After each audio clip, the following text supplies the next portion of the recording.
The Galactic Council chamber fell silent when the human ambassador stood up. Ambassador Sarah Chen was a small woman by human standards. She stood only 5 feet tall, but in that moment, every being in the room felt like she was the largest creature in the galaxy. The Vrexian High Commander had just finished his speech. He had spoken for 2 hours about the power of the Vrexian Empire. He had talked about their fleet of 10,000 warships. He had mentioned their conquered worlds, all 47 of them. He had described their weapons that could crack planets open like eggs. Then he had delivered his demand. Earth would surrender. Humans would become slaves. Their planet would become a mining colony. They had 30 standard days to accept these terms. The other species in the council chamber had nodded along. This was how things worked in the galaxy. The strong took from the weak. The Vrexians were strong. Humans were new to the galactic stage. They had only been spacefaring for 200 years. Their fleet was small. Their technology was behind. Everyone expected them to surrender. Ambassador Chen walked slowly to the center of the chamber. Her footsteps echoed in the silence. She looked up at the Vrexian High Commander, who stood 3 meters tall and had 4 arms covered in thick armor plating. "High Commander Vrexith," she said. Her voice was calm and steady. "I have listened to your words. I have heard your threats. Now I will give you the response of humanity." She paused and looked around the room. Representatives from over 100 species watched her. Some looked at her with pity. Others looked bored. They had seen this before. A weak species receiving an ultimatum from a strong one. The ending was always the same. "We will not surrender," Ambassador Chen said. A murmur went through the crowd. Some species made sounds of surprise. Others made sounds of amusement. The Vrexian High Commander laughed. It was a deep, rumbling sound that shook the air. "Little human," he said, "you do not understand your situation. We have crushed species far more powerful than yours. Your tiny fleet cannot stand against us. Your planet has no defenses that can stop our weapons. You have no choice." Ambassador Chen smiled. It was not a happy smile. It was the kind of smile that made several of the watching species feel suddenly uncomfortable. "You are right about many things," she said. "Our fleet is small. Our technology is not as advanced as yours. We cannot stop you from reaching Earth. We cannot stop you from bombing our cities." She took a step closer to the Vrexian commander. Her voice grew harder. "But you are wrong about one thing. We do have a choice. We choose to fight." The Vrexian made a dismissive gesture with 2 of his arms. "Then you choose death. We will destroy your species." "Yes," Ambassador Chen said. "You probably will, and that is exactly what we are prepared for." The chamber fell silent again. There was something in her voice that made everyone pay attention. "Let me tell you something about humans," she continued. "We have been fighting each other since the beginning of our existence. We have survived ice ages, plagues, famines, and wars. We have killed more of our own kind than any other species in this room has killed of their enemies." She turned to address the entire council. "We developed nuclear weapons before we developed space travel. We built bombs that could destroy our entire planet, and then we built more of them. We pointed them at each other. For decades, we lived with the knowledge that at any moment we could end our own species. And you know what? We kept those weapons ready. We were willing to use them, because humans would rather die than live as slaves." The Corellian ambassador, a being of pure energy, flickered nervously. "Ambassador Chen, surely you are exaggerating. No species would truly risk extinction over mere pride." "Pride?" Ambassador Chen laughed. It was a cold sound. "This is not about pride. This is about what we are. We are a species that would rather burn our own world than hand it over to another. We have done it before. We will do it again." She pulled a small device from her pocket. "This is a communication link to Earth Command. Right now, every nuclear weapon we have ever built is being prepared, not to defend against you. We know we cannot stop your fleet. These weapons are aimed at our own cities, our own people, our own world." A gasp went through the chamber. The Vrexian commander took a step back. "You see," Ambassador Chen said, "we have thought about this. We have planned for this. If we cannot stop you from taking our world, we will make sure there is nothing left to take. We will turn Earth into a radioactive wasteland. We will poison our oceans. We will burn our forests. We will destroy every piece of human knowledge, every work of art, every scientific discovery. We will leave you nothing but ashes and bones." "You would kill your own species?" the Vrexian commander asked. His voice was less confident now. "We would not just kill our own species," Ambassador Chen said. "We would hunt down and destroy every human settlement in the galaxy. We have colonized 15 worlds. If you attack Earth, the people on those worlds will not surrender either. They will fight. They will use every weapon they have. And when they run out of weapons, they will use their bare hands. When they run out of hands, they will use their teeth." She stepped even closer to the Vrexian commander, looking up at him without fear. "And it will not end there. Our people will scatter across the galaxy. They will hide among other species. They will build new weapons in secret. They will wait. And then when you least expect it, they will strike. Not at your military bases, not at your fleets, at your homes, your families, your children." The Vrexian commander's 4 eyes widened. "You think this war will be quick?" Ambassador Chen asked. "You think you will conquer us and move on? No. If you attack humanity, you will be at war forever. We will become your nightmare. Every shadow will hold a human assassin. Every trade ship might carry a human bomb. You will never know peace again. You will spend the rest of your existence looking over your shoulder, waiting for the knife." She turned to address the entire council one more time. "We are not asking for help. We are not asking for allies. We are simply telling you what will happen. If the Vrexian Empire attacks Earth, humanity will fight. We will fight until we are all dead. And when the last human dies, they will die with their hands around a Vrexian throat." The chamber was completely silent. Even the beings who did not breathe air seemed to be holding their breath. "This is not a threat," Ambassador Chen said quietly. "This is a promise.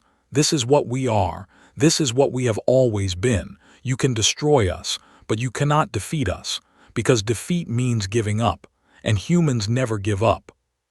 She looked directly at the Vrexian commander. "So High Commander Vrexith, the choice is yours. You can have your war. You can spend the next 1,000 years hunting down humans across the galaxy.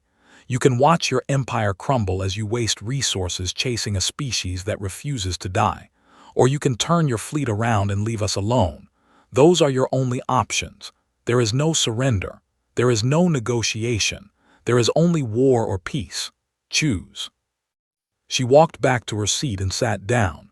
Her hands were shaking slightly, but her face remained calm. The Galactic Council chamber remained silent for a very long time. The Vrexian High Commander stood frozen for several long moments. His 4 eyes blinked slowly as he processed what he had just heard. Around him, the representatives of 100 species watched and waited. Finally he spoke, "You are bluffing." Ambassador Chen did not respond. She simply sat in her chair and watched him. "No species would destroy themselves," the commander continued. "It goes against every instinct of survival. You are trying to scare us with empty words." The Tellurian ambassador, a small blue being with 6 legs, raised one of its limbs. "If I may speak." The council moderator, an ancient being of the eldest species, nodded. "Ambassador Tellux, you have the floor." The Tellurian scuttled to the center of the chamber. "My species has studied humans since they first achieved space travel. We have observed them carefully. We have analyzed their history. And I must tell this council something that will be difficult to hear." It paused and looked around the room. "The human ambassador is not bluffing." A murmur went through the crowd. The Vrexian commander made a sound of disbelief. "Let me share what we have learned," the Tellurian continued. "During a period of their history they call World War II, Humans fought a conflict that killed over 70 million of their own kind. That is more than the total population of some spacefaring species in this room. Several species made sounds of shock. The Mindari ambassador, a tall plant-like being, swayed as if struck. During this war, the Tellurian went on, they developed weapons of mass destruction, nuclear weapons as the ambassador mentioned. These weapons could destroy entire cities in seconds, and when the war ended they did not stop building them. They built more, thousands more, tens of thousands. The Tellurian pulled up a holographic display showing Earth during what humans called the Cold War. For decades, two groups of humans pointed these weapons at each other. They came close to using them several times. Once, a single human officer had to decide whether to launch a nuclear strike. The systems told him that enemy weapons were incoming. He had minutes to decide. If he launched, billions would die. If he did not and the systems were correct, his own people would die. The Tellurian paused. He chose not to launch. The systems were wrong, but here is the important part. He was prepared to launch. He had his hand on the button. He would have done it. This proves nothing, the Vrexian commander said. One officer in a moment of crisis. Then let me tell you about their cities, the Tellurian said. During this same war, an entire human city was surrounded by enemy forces. The city was called Stalingrad. The humans inside could have surrendered. They would have been prisoners, but they would have lived. Instead, they fought for months, house by house, room by room. They ate rats. They ate leather. They ate the bodies of the dead, and they kept fighting. The Vrexian commander shifted uncomfortably. When their ammunition ran out, they used knives. When their knives broke, they used rocks. When they had no rocks, they used their fists. Over 2 million humans died in and around that single city. 2 million, and the defenders won. The attackers retreated.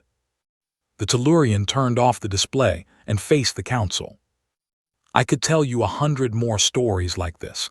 1,000. Human history is written in blood. Their own blood, mostly. They have a saying. We will fight them on the beaches. We will fight them in the fields and in the streets. We will fight them in the hills. We will never surrender. A human leader said this when his nation faced invasion. He meant every word. The Tellurian looked at the Vrexian commander. High Commander, I have studied war for 200 years. I have analyzed the military tactics of 300 species. And I tell you now, with complete certainty, the humans are not bluffing. If you attack them, they will fight to the last being. They will destroy everything rather than let you have it. They will spend generations hunting your species across the galaxy, and they will never, ever stop. The Corellian energy being flickered again. But surely this is irrational. Why would any species choose extinction over survival? Ambassador Chen stood up again.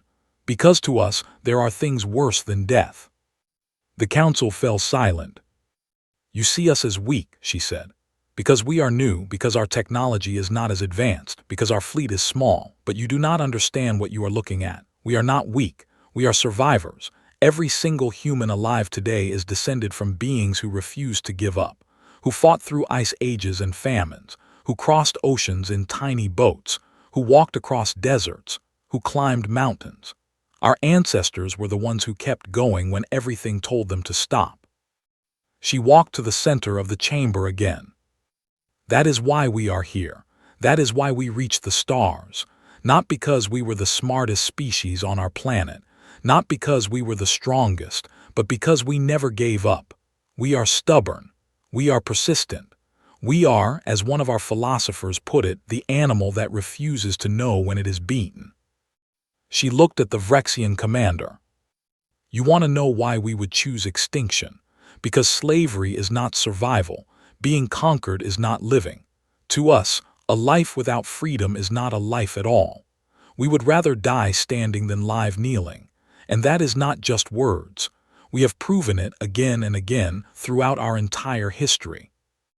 The Mindari ambassador spoke in its slow, rustling voice. Ambassador Chen, your words are disturbing. We have never encountered a species like yours. Most beings, when faced with extinction, choose surrender. They choose to live even in chains. That is logical. Logic, Ambassador Chen said. Yes, let me tell you about human logic. During another of our wars, a small group of human soldiers was defending a bridge. They were outnumbered. They had no hope of winning. They were ordered to hold the bridge for as long as possible to allow others to escape. Do you know what they did? She paused. They held the bridge for hours, until every single one of them was dead, not because they thought they could win, but because holding that bridge meant something, because giving up was not an option their minds could accept. That is human logic. The Vrexian commander's voice was quieter now. And you believe all humans would act this way? Not all, Ambassador Chen admitted. Some would surrender, some would beg for their lives. We are not a uniform species. We have cowards and traitors just like any other, but enough of us would fight, enough to make your victory hollow, enough to turn your triumph into a nightmare. She smiled that cold smile again. And here is the thing about humans, High Commander. The ones who would fight, the ones who would never surrender, those are the ones you cannot kill, because they will hide, they will run, they will survive, and they will pass on their hatred to their children and their children's children. You will create a species of ghosts, dedicated to nothing but your destruction. Is that the legacy you want for the Vrexian Empire? The council chamber was silent. The Vrexian commander looked around at the other species. He saw fear in their eyes. Not fear of humans, fear of what a war with humans would mean for the entire galaxy. The eldest moderator spoke for the first time since the debate began. Its voice was like the sound of ancient trees creaking in the wind. High Commander Vrexith, the Council requests a recess. We suggest you use this time to reconsider your position. The Vrexian commander nodded slowly. For the first time since he had arrived, he looked uncertain. As the delegates began to leave the chamber, Ambassador Chen remained in her seat. She watched the Vrexian commander walk away. Her hands had stopped shaking. She had done what she came to do. Now all she could do was wait. The recess lasted 3 days. During that time, the Vrexian commander stayed in his quarters and spoke to no one. Ambassador Chen met with other species, answering their questions, sharing more of human history. With each story she told, the fear in their eyes grew deeper. She told them about the Spartans at Thermopylae, 300 warriors against an army of hundreds of thousands. They knew they would die. They fought anyway. They held the pass for days, killing so many enemies that the ground was covered with bodies. She told them about the Warsaw Uprising. Humans trapped in a city surrounded by enemies with overwhelming force. They fought with homemade weapons. They crawled through sewers. Children as young as 12 carried messages and ammunition. When it was over, most of them were dead, but they had fought. She told them about the Alamo, a small group of humans in a tiny fort facing an army. They could have escaped. They chose to stay. They died to the last person. Why? The Corellian energy being asked. Why do your people do these things? There is no logic in dying for a lost cause. Ambassador Chen thought about the question. Because to humans, some things are worth more than survival, honor, freedom, the knowledge that you did not give in. We would rather be remembered as beings who fought than as beings who surrendered. But if you are dead, you cannot remember anything. No, Ambassador Chen agreed, but others will remember us, and that matters to humans. The idea that our story will be told, that our children will know we did not give up, that is worth dying for. The Mindari ambassador approached her after one of these meetings. Ambassador Chen, I must ask you something. What you said in the council chamber about destroying your own world, was that also true? Yes. The Mindari swayed. You would kill your own children, your own families. Ambassador Chen was quiet for a moment. Let me tell you something, Ambassador. During one of our ancient wars, a city was surrounded. The enemy made it clear that if the city fell, every man would be killed, Every woman would be enslaved and every child would be taken away. The people of the city had a choice. They could surrender and face that fate, or they could fight. She paused. They fought, and when it became clear they would lose, the women killed their own children. Then they killed themselves, because they believed death was better than what waited for them. The Mindari made a sound of horror. I know that seems monstrous to you, Ambassador Chen said. Sometimes it seems monstrous to me, but you asked if we would really do it. The answer is yes. We have done it before. We would do it again. Because to humans there are fates worse than death, and slavery is one of them. On the third day, the council reconvened. The chamber was more crowded than before. Word had spread about the human ambassador's speech. Species who normally ignored council meetings had sent observers. Everyone wanted to see what would happen next. The Vrexian High Commander walked to the center of the chamber. He looked different. The arrogance was gone from his posture. His 4 eyes were tired, as if he had not slept. I have spent 3 days thinking about what the human ambassador said, he began. I have also spent 3 days receiving messages from home. My government has been concerned by the reports from this council. He paused and looked at Ambassador Chen. They ordered me to verify the human claims, so I did. I had our intelligence services investigate human history. I read the reports myself, every single one. He was silent for a long moment. I have conquered 12 worlds personally, he said. I have fought in over 40 battles. I have never felt fear. I am a Vrexian warrior. Fear is not in our nature. He looked at the human ambassador. But when I read those reports, I felt something I have never felt before. Not fear exactly, something worse. I felt doubt. I doubted whether victory against humans would be worth the cost. A murmur went through the crowd. The human ambassador told the truth, the commander continued. Her species has done everything she described, and more. They have fought wars that lasted centuries. They have hunted each other across continents. They have committed atrocities against their own kind that make our conquest of other species look merciful. He turned to face the council. And here is what troubles me most. They did all of this to each other, to their own species, their brothers and sisters. If they could do such things to beings they share blood with, what would they do to us? To beings they see as alien, as other, as enemies. The chamber was silent. I asked our historians to calculate something, the commander said. I asked them to estimate how many humans have died in wars started by humans fighting against other humans. Do you know the number? He paused. Over 1 billion. 1 billion humans killed by other humans in wars and conflicts throughout their history, and they are still here. They are still fighting. They have not destroyed themselves yet, though they came close several times. That tells me something important. He looked at Ambassador Chen with something that might have been respect. It tells me that humans are not just willing to fight. They are built for it. War is in their blood. It is in their culture.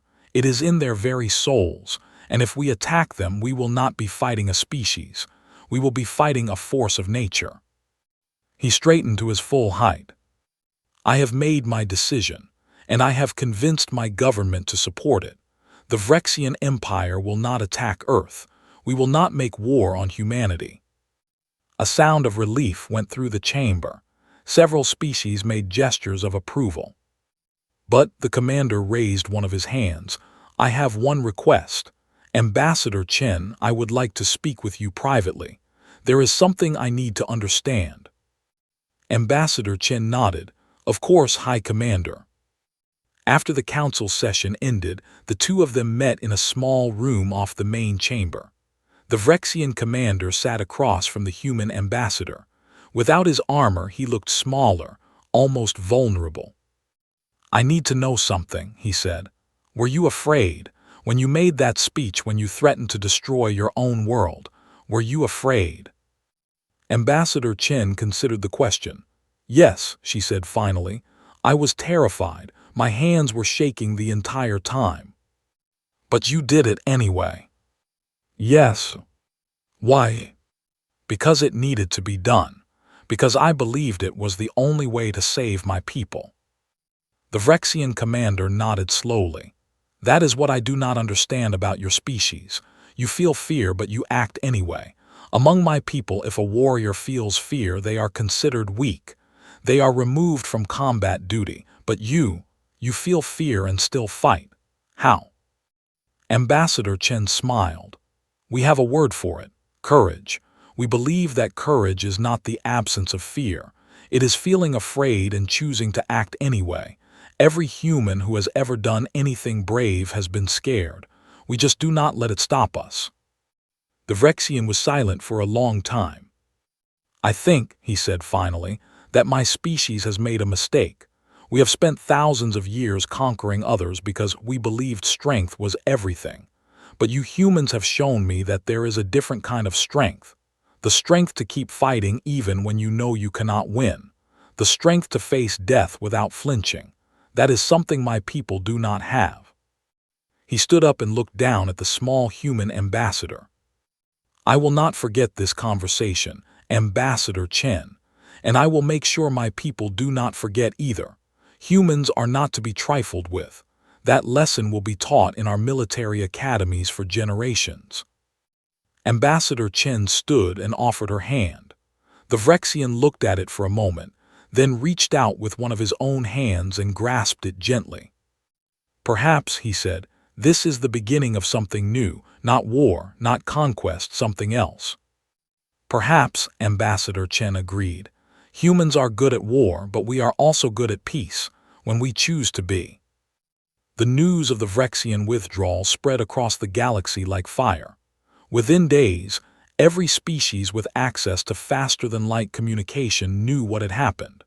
The mighty Vrexian Empire, conquerors of 47 worlds, had backed down from a confrontation with humanity. It was unprecedented. On Earth, the reaction was mixed. Some celebrated. They danced in the streets and held parades. The threat was over. Their world was safe. But others understood what had really happened. They knew that humanity had not won. Not yet. They had simply avoided a fight. The galaxy was still a dangerous place, and humans were still weak compared to many of the species out there. Ambassador Chen returned home to a hero's welcome. She was invited to speak before the United Nations, to receive medals, to be celebrated. She accepted none of it. Instead, she went back to work, because she knew that her speech had bought humanity time, nothing more. And time was something they could not waste. We need to build, she told the world leaders. We need to expand. We need to become strong enough that no species will ever think of threatening us again. What I did was a bluff, a desperate gamble. It worked this time. It might not work again. Was it a bluff? The Chinese president asked. Would we really have destroyed ourselves? Ambassador Chen was quiet for a moment. I do not know. I hope we never have to find out. The galaxy watched humanity after that day. They watched as humans built more ships, faster than anyone thought possible. They watched as human colonies expanded to new worlds, spreading across a dozen star systems in just a few decades. They watched as human scientists developed new technologies, new weapons, new defenses. And they watched as humans did something else, something that surprised everyone. They began to help others. The Mendari were the first. Their world was dying. Their sun was growing hotter and their planet would be uninhabitable within a century. They had no space travel technology, no way to escape. They had appealed to the Galactic Council for help, but most species had ignored them. The Mendari had nothing to offer. They were not worth saving. Humanity sent ships, not warships, transport ships, filled with scientists and engineers and volunteers. They helped the Mendari build their first space stations. They showed them how to construct generation ships. They found suitable worlds and helped the Mendari colonize them. Why are you doing this? The Mendari ambassador asked Ambassador Chen, who had been appointed as Earth's permanent representative to the Galactic Council. We have nothing to give you. We cannot help you in any way." "Because you needed help," Ambassador Chen said simply. "That is enough." The Mendari ambassador did not understand. Neither did most of the galaxy. But word spread. The humans who threatened to destroy their own world to avoid slavery were also the humans who would cross the stars to help a dying species they had never met. More species came to humanity for help. The Tellurians, whose homeworld had been ravaged by a plague. The Corellians, whose energy forms were being destabilized by a mysterious cosmic phenomenon. Even some of the conquered peoples under Vrexian rule reached out in secret, hoping humans might help them gain their freedom. Humanity helped them all, not always successfully, not always quickly, but they tried. They sent doctors and engineers and soldiers and teachers. They shared their technology and their knowledge. They asked for nothing in return except friendship. "I do not understand your species," High Commander Vrexith said during one of his regular conversations with Ambassador Chen. They had developed an unlikely friendship in the years since that fateful council meeting. "You are willing to die rather than surrender, but you are also willing to sacrifice resources to help species that can never repay you. These seem like contradictions." "They are not contradictions," Ambassador Chen replied. "They are the same thing seen from different angles. We value freedom above all else. That means we will fight to the death for our own freedom, but it also means we cannot stand by while others are enslaved or suffering. Their freedom matters too." Vrexith thought about this for a long time. "Among my people, we would call this weakness, helping others when there is no benefit to yourself." "And yet," Ambassador Chen said, "look at what it has given us." She gestured to a display showing the current state of galactic politics. Humanity now had allies, not just trading partners or neutral parties, but true allies. The Mendari had pledged to support humanity in any future conflict, so had the Tellurians, and a dozen other species. Some of them were small and weak, it was true, but together they represented something new. A coalition built not on fear or conquest, but on gratitude and respect.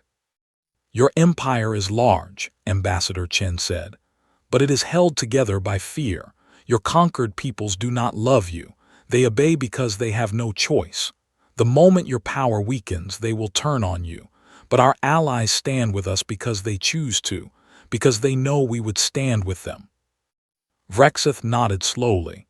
"You are building something different, something we have never seen in this galaxy." "We are building what we always build," Ambassador Chen said. "A family, a community, a group of people who look out for each other. Humans have been doing this since we lived in caves. We are just doing it on a larger scale now." 20 years passed. Ambassador Chen grew older, but she remained at her post. She had become a symbol, not just for humanity, but for all the species who had benefited from human generosity. When she walked through the halls of the Galactic Council, other ambassadors nodded to her with respect. Even the Vrexians, who had once dismissed humans as weak and primitive. During those 20 years, humanity continued to grow. Their fleet expanded from a few hundred ships to several thousand. Their colonies spread across 50 star systems. Their technology advanced until it was comparable to most other spacefaring species. They were no longer the weak newcomers who could be bullied. They were a power in their own right. But they never forgot the lesson of those early days. They never forgot that their survival had depended not on their strength, but on their willingness to fight. And so, even as they grew more powerful, they maintained that same spirit. Every human child learned the story of Ambassador Chen and the Vrexian ultimatum. It was taught in schools across all 50 human worlds. The message was simple: never surrender, never give up. Stand up for what is right, even if it means standing alone, even if it means dying. And alongside that lesson, they taught another: help those who need it, protect the weak, use your strength not to dominate but to defend. "You are creating something remarkable," the eldest moderator said to Ambassador Chen one day. The ancient being had lived for over 10,000 years and had seen countless civilizations rise and fall. Most young species choose one path or the other. They become conquerors like the Vrexians, or they become isolationists, hiding from the dangers of the galaxy. But you humans, you are trying to do something different. You want to be warriors and healers at the same time. Is that so strange? Ambassador Chen asked. Yes, the eldest said, it is, and that is why I find you so fascinating. Most species would see those qualities as contradictory, but you have made them into a unified whole. Your willingness to fight makes your compassion meaningful. Your compassion gives your fighting purpose. It is elegant. Ambassador Chen smiled. We have had a long time to figure out who we are, thousands of years of making mistakes and learning from them. We are not perfect. We still have flaws, but we know what we believe in, and we will not stop fighting for it. Not ever. 50 years after Ambassador Chen's famous speech, the galaxy was a different place. Humanity was no longer a minor player to be dismissed. They had become one of the major powers, with a fleet that rivaled the Vrexians and an alliance network that was the envy of the galaxy. Ambassador Chen was old now. Her hair was white, her face lined with wrinkles, but her eyes were still sharp and her voice still commanded attention when she spoke. She had been offered retirement many times. She had refused. There was still work to be done. The Galactic Council had changed too. The old order, based on the strong dominating the weak, was breaking down. The alliance that humanity had built was growing every year. Species that had once been conquered or ignored were finding their voice. They were demanding representation, demanding rights, demanding freedom. And at the heart of all these changes was humanity, not because they had conquered anyone, not because they had forced others to follow them, but because they had shown that there was another way, a way based on mutual respect and cooperation, a way where strength was used to protect, not to dominate. High Commander Vrexith, now retired from military service, visited Ambassador Chen one last time. He too had grown old. His scales were faded and he moved more slowly than before, but his mind was still sharp. I have been thinking about something, he said as they sat in her office. About that day, 50 years ago, when you stood up to me in the council chamber. I remember it well, Ambassador Chen said. I was so certain I was right, Vrexith continued. So certain that strength was all that mattered, that the strong had the right to rule the weak. It was what I had been taught since I was young. It was the foundation of my entire civilization. He looked at her with his 4 tired eyes. And then you stood up, this tiny creature, barely reaching my chest, and you told me that you would destroy your own world rather than submit, and I believed you. I looked into your eyes and I saw that you meant every word. I did mean it, Ambassador Chen said quietly. I know, that is what changed everything, not just for my people but for me personally. I spent the rest of my career thinking about what you said, about courage, about freedom, about choosing death over slavery, and slowly I began to understand. He leaned forward. The strong do not have the right to rule the weak. That was the lie my people had told ourselves for thousands of years. The truth is simpler. The strong have a responsibility to protect, to help, to lift others up instead of pushing them down. Ambassador Chen smiled. That sounds almost human. Perhaps it does, Vrexith admitted. Perhaps that is your greatest victory, not defeating my fleet, but changing the way we think. You have shown the galaxy that there is another way to be powerful, and that lesson will outlast both of us. They sat in silence for a while, 2 old warriors who had once been enemies and had become something like friends. I have one regret, Vrexith said finally. I wish I could have seen what humans would have done if we had actually attacked. I wish I could know if you really would have fought to the end. Ambassador Chen looked at him for a long moment. Then she reached into her desk and pulled out an old, worn device. It was the communicator she had held that day in the council chamber. This was not just for show, she said. When I walked into that chamber, every nuclear weapon on Earth was armed and ready. The commanders had their orders. If you had called my bluff and attacked, they would have followed through. Every city would have been destroyed within minutes. Billions would have died. Vrexith's eyes widened. And the colonies, the human settlements on other worlds, they had plans too. If Earth fell, they were to scatter, to hide, to rebuild in secret, to spend generations preparing for revenge. Children who were not yet born would have been raised with a single purpose, to destroy the Vrexian Empire. She put the device back in her desk. You asked once if it was a bluff. The answer is no. Everything I said that day was true. If you had attacked, we would have fought. To the very last human, to the very end of time if necessary. That is who we are. Vrexith was silent for a long time. When he spoke, his voice was very quiet. I am glad I chose peace. So am I, Ambassador Chen said. So am I. A year later, Ambassador Sarah Chen passed away peacefully in her sleep. She was 93 years old. The funeral was held on Earth, but representatives from over 200 species attended. The eldest moderator came, despite not having left the council station in centuries. The new Vrexian High Commander came to pay respects on behalf of his people. The Mendari sent a delegation of 50, carrying seeds from their new homeworld to plant on Earth in her honor. The ceremony was simple, as she had requested. No long speeches, no grand monuments, just a quiet gathering of beings who had known her, respected her, and learned from her. But her legacy lived on. The alliance she had helped build continued to grow. The ideas she had championed continued to spread. Across the galaxy, species that had once known only conquest and submission began to imagine something different. A galaxy where strength was used for protection, not domination. Where courage meant standing up for what was right, not just what was easy. And humanity continued to be humanity. They argued and fought among themselves as they always had. They made mistakes, as they always would. But they never lost that core of iron that had saved them from the Vrexians.